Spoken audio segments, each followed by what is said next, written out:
Today 2K dropped these new Season 7 Super Packs.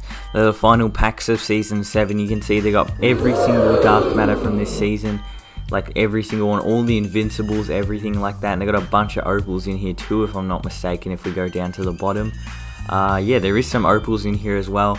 They're mostly just going to be Dark Matters, and there's also endgames in here somewhere. There's too many cards to find them. But today I'm going to be showing you guys the best Snipe filters you can use to pick up these cards for cheap and make loads of MT. For the first filter, you want to see your max buyout to 500 MT. That's literally all you want to do for this filter. You're mostly going to be seeing like gold and emerald cards on this filter. But I mean, if you can snipe them, you're going to be able to make at least like 1000 MT per snipe. You might even see some Dark Matters and Opals if you're lucky. 2K didn't actually drop any new rush cards today, but you can see there's still heaps of obviously rush cards on the market. Some going for as cheap as 6000 MT.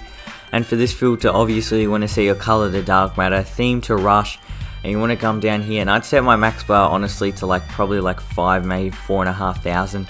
It's quite cheap, but if you can snipe some rush cards, they're going to be really good, some of the cards in the rush set, and you can also make good MT. As you can see, a lot of Invincibles are still super expensive, none going for quite a buyout just yet.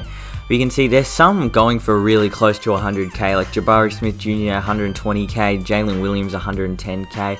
Like honestly, I was surprised the super packs didn't crash the market enough for there to be at least one Invincible that's a buy now. But Invincibles are starting to become quite cheap, and honestly, I wouldn't be surprised if there's some Invincible buyouts early next season. But be careful, always make sure to check the market, because some of the cheaper ones like Jabari Smith, Jalen Williams, Walker Kessler are going to be barely 100k. So for this filter though, you want to see your color to Dark Matter, theme to Invincible, and you want to come down here and see your minimum buyout to 500 MT. Just be careful, make sure obviously you don't want to snipe a card that's going to barely make you any profit. I mean, obviously it'd be good to snipe this filter to add the Invincibles to your team. This is going to be a good filter to use, but I mean, you got to be careful when using this filter if you want to make profit. As you can see, the in-game market has crashed a bit. Paolo Banchero's barely 200k, you can see here. This one's at 150k with a minute left. KD still looks like he's going for about 250,000. I must say, people haven't really liked these two endgames. I don't think that much. There's not been a ton of hype around them compared to last year.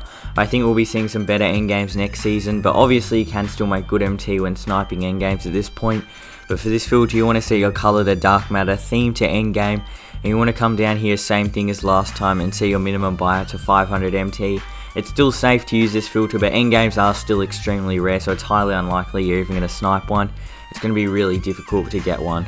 I hope you guys found these snipe filters useful. If you did subscribe, I'm trying to hit 1000 subscribers by the end of 2K23, and I'll see you guys all in the next video.